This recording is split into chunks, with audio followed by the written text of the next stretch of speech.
రఘురామకృష్ణరాజు ఈయన YCP rebel ఎంపీగా 5 ఏళ్ల పాటు ఒక కాలం గడిపేశాడు. ఇప్పుడు టీడీపీ, జనసేన, బీజేపీ కూటమి తరఫున నరసాపురం నుంచి ఎన్నికల బరిలో మళ్ళీ దిగుదామని తాను అనుకున్న నేత. అయితే తాజాగా బీజేపీ నరసాపురం టికెట్కు శ్రీనివాసవర్మను కేటాయించడంతో ఈ మొత్తం కూడా తనకి సీట్ రాలేదు అనేదైతే ఇప్పుడు రఘురామకృష్ణరాజు చేస్తున్న ఆరోపణ. దీని వెనుక జగన్ పాత్ర ఉంది. జగన్ కారణంగానే బీజేపీ తనకు టికెట్ ఇవ్వలేదు. తనకి టికెట్ ఇవ్వద్దంటూ జగన్ బీజేపీ మీద ఒత్తిడి తెచ్చాడు.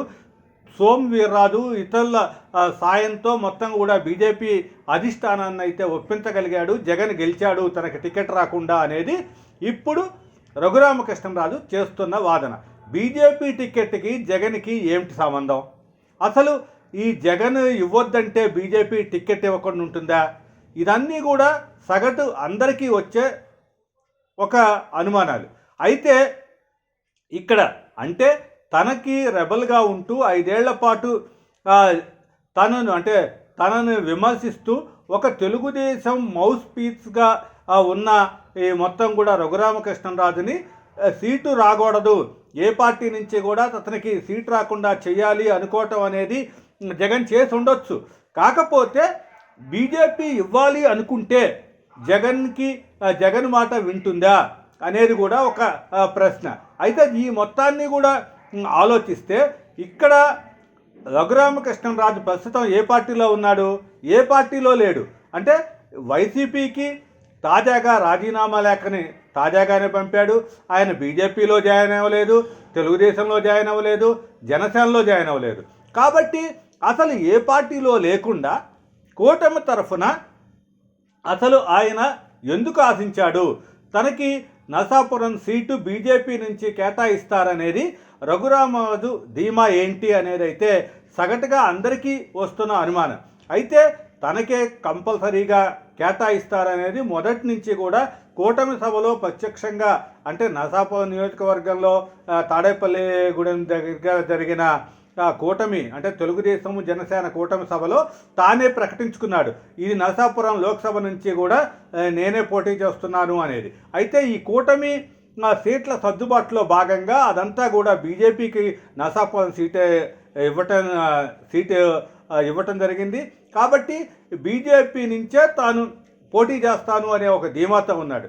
అయితే బీజేపీలో చేరటానికి రఘురామకృష్ణరాజు పూర్తిగా ప్రయత్నాలు చేసినా బీజేపీ అధిష్టానం దూరం పెట్టిందా, లేకపోతే అతను తనకే సీట్ ఇస్తారు అనే ఒక నమ్మకంతో ఉన్నారా? ఏదేమైనా సరే మొత్తానికైతే ఇప్పుడు తాజాగా సీట్ రాకపోవటం వల్ల జగన్ని పూర్తి స్థాయిలో జగన్ని అయితే బ్లేమ్ చేస్తున్నారు ఈ త్రిపుల్ ఆర్.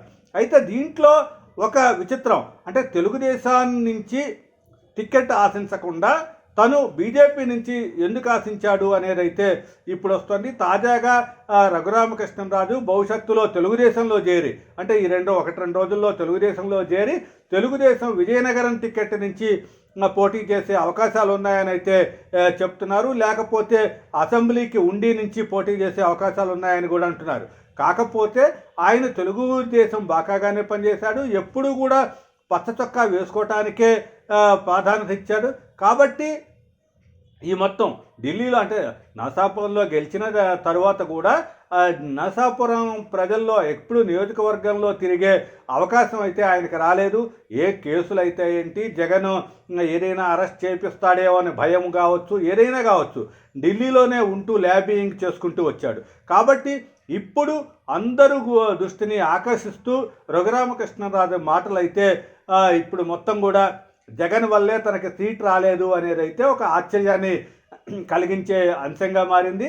ఏదేమైనా సరే భవిష్యత్తులో అంటే ఈ కొన్ని రోజుల్లో తెలుగుదేశంలో చేరి కూటమి తరఫున టికెట్ తెచ్చుకుంటాడా లేదా అనేది అయితే చూడాల్సిన అవసరం. ఏదైనా కూడా జగన్ని బ్లేమ్ చేస్తూ బీజేపీని అంటే తనను బ్లేమ్ చేయాల్సిన తెలుగుదేశానికి టికెట్ ఇవ్వలేదనో జనసేన ఇవ్వలేదనో అంటే బాగుండేది. కానీ బీజేపీ టికెట్ ఆశించడం, బీజేపీ ఇవ్వకపోవటానికి కారణం జగన్ అనే చెప్పడం అయితే కొంత ఆశ్చర్యాన్ని అయితే కలిగించే పరిస్థితిగా ఉంది.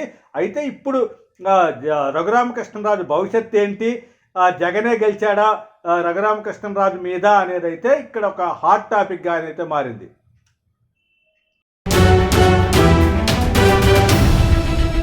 ఎన్నో సంవత్సరాలుగా మీరు రాజకీయాల్లో ఉండి ఉంటారు. ఎన్నో కష్ట నష్టాలు కోర్చి ప్రజల్లో నిలబడుంటారు. సామాన్య ప్రజలకి కొండంత అండగా ధైర్యాన్ని ఇచ్చుంటారు. నిజమైన ప్రజానాయకుడిగా ఉండవలసిన మీరు సామాన్యుడిగానే ఉండిపోయారా? ఒక ప్రజానాయకుడిగా త్వరగా ఎదగాలనుకుంటే S4 టీవీ న్యూస్తో కలిసి నడవండి, కలిసి గెలవండి. ఆసక్తి గలవారు సంప్రదించాల్సిన phone number 9100009277. Email address s4tvnews@gmail.com.